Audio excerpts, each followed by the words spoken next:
Hey guys, Slimber here, and do you like my new green screen? Does it look beautiful? I mean, it kind of looks like shit. Cause here I can fix this. Hold on, guys. Hold on a minute. Properties? No, not properties. I can fix this shit. I look greener, but hey, I mean, yeah, it's about the same as Dapperton's. But we're doing a video on Turning Point USA's, it looks like they have a new host. Looks like Charlie Kirk just got too old. He wasn't a young conservative anymore. So now they have Isabella Brown, and let's talk about her content, shall we? We've already showed some of it before, but we're gonna respond to a lot of it today.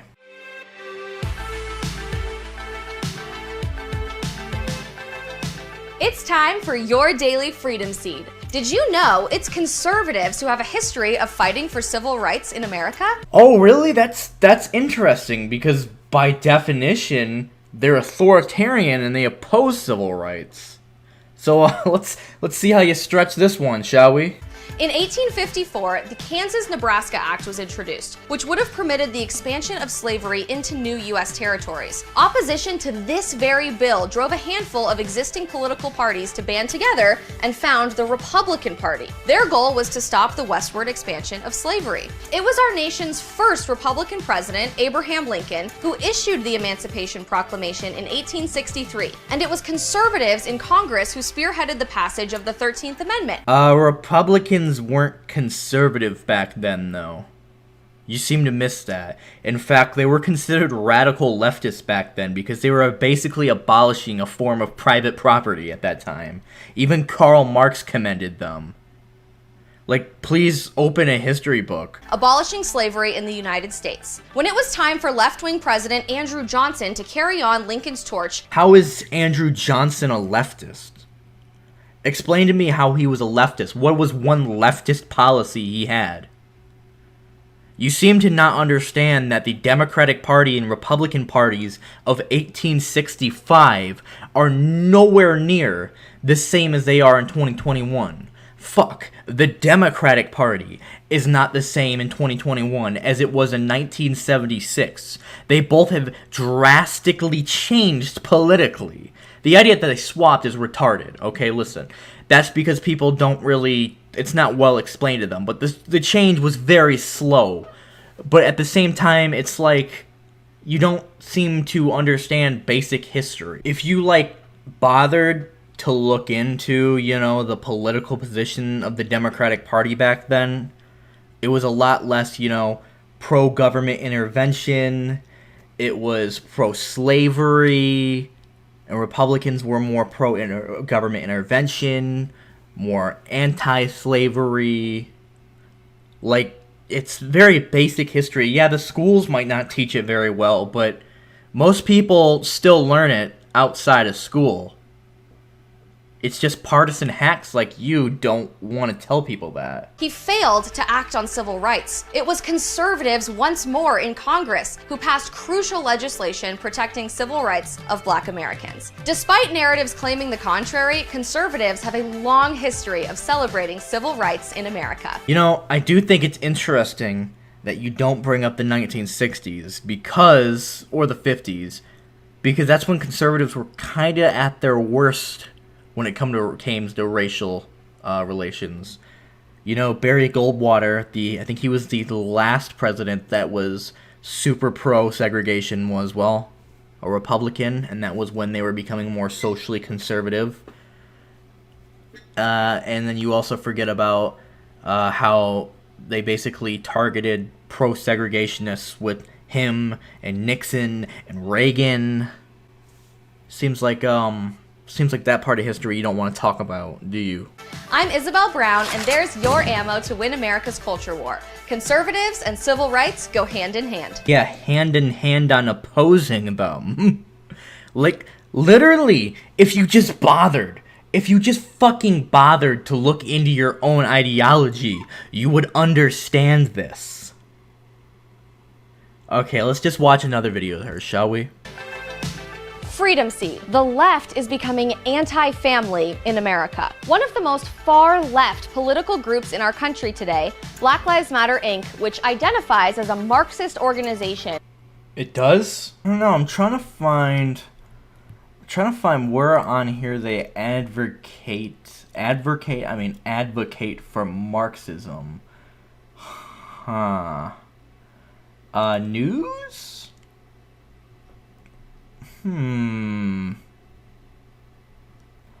Where do they advocate for abolishing private property, abolishing capitalism, basically? Openly advocates for the dissolution of the nuclear family. In a statement now removed from the organization's website after being highly criticized, BLM Inc. said this about the family unit. We disrupt the Western prescribed nuclear family structure requirement by supporting each other as extended families and villages that collectively care for one another, especially our children, to the degree that mothers, parents, and children are comfortable, okay? They're not alone in calling for the end to families. Sophie Lewis, a feminist theory scholar, wrote in her book that the only way to dismantle capitalism, and therefore treat workers fairly, in her words, is through family abolition. So I'm going to go ahead and assume that they don't mean, like, you know, families and then like the natural sense and more the economic capitalist sense of, you know, families where there has to be a breadwinner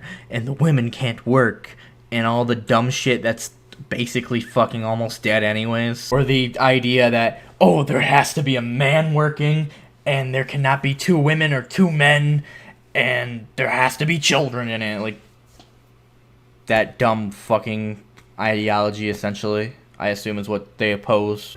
Wow. As the calls to dismantle the nuclear family continue to grow, it's important to understand the potential impact such actions would have on our society. Did you know 57% of households with married parents are well above the poverty line, while only 21% of single-parent households are? Wow, I wonder if the super high divorce rates also have something to do with income.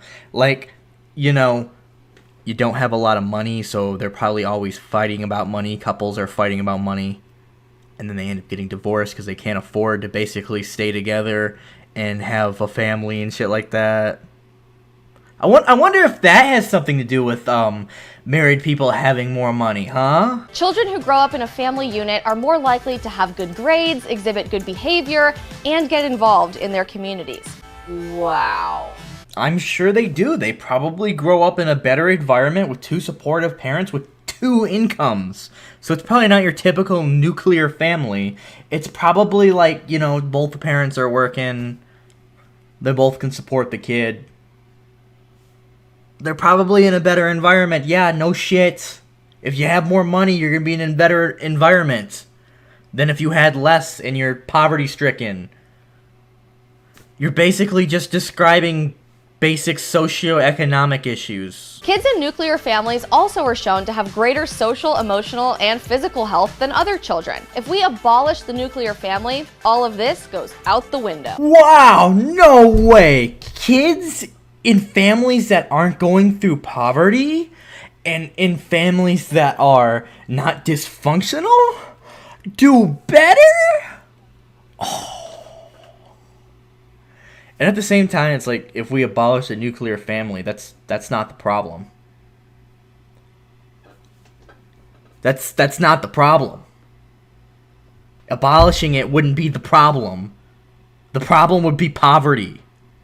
But you want to avoid what the actual problem is. The data speaks for itself. It's time for Sophie Lewis and BLM Inc. to do some research. It's time for you to do some critical thinking and realize where all that information, you know, spawns from. But no! That was loud. Wow. There we go. I don't want to hear my Turning Point USA conservative propaganda from a women. I didn't say woman, I said women. That's just too woke for me, guys. I want to hear it from the original, the OG, Charlie Kirk. Okay, as a libertarian socialist, right, as you would know, workers controlling the means of production, right, that's just like an economic thing. I don't believe in big government, right? I believe You don't? No government. No government. Little to So no you're an government. anarchist. Yes. I believe in voluntary hierarchy and democracy. Okay, so, wow.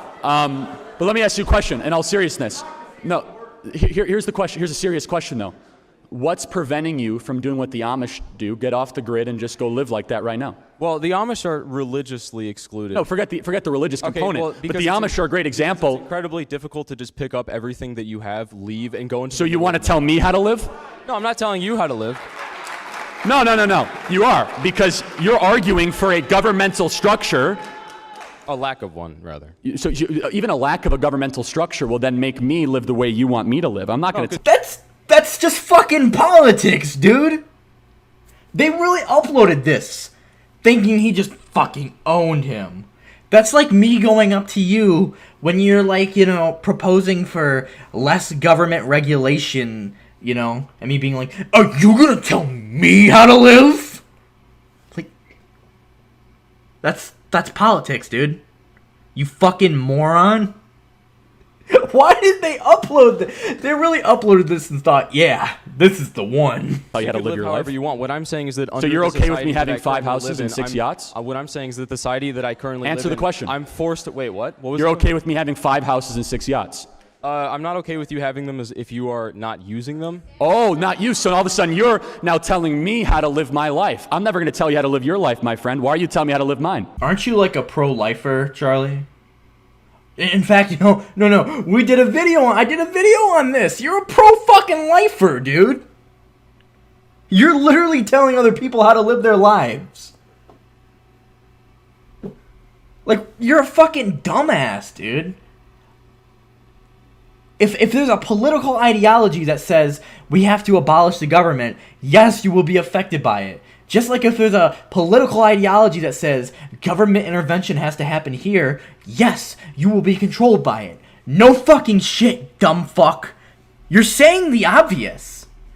And to be honest, this guy he's debating with is a moron for not saying this. For not saying, hey, you're fucking retarded, dude. What I'm saying is that there are people that are literally starving, and that if you had extra houses and they literally just came and occupied the houses that you are not using, they are justified because you are being a massive asshole.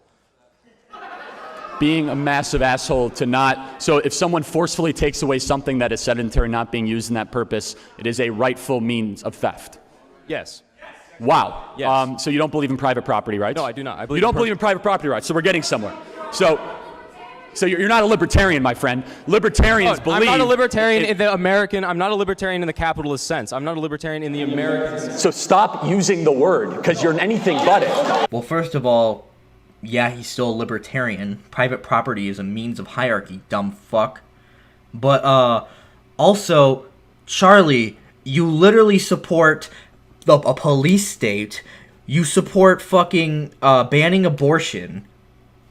You're not a libertarian you're not even close to a libertarian. You're an authoritarian right-winger.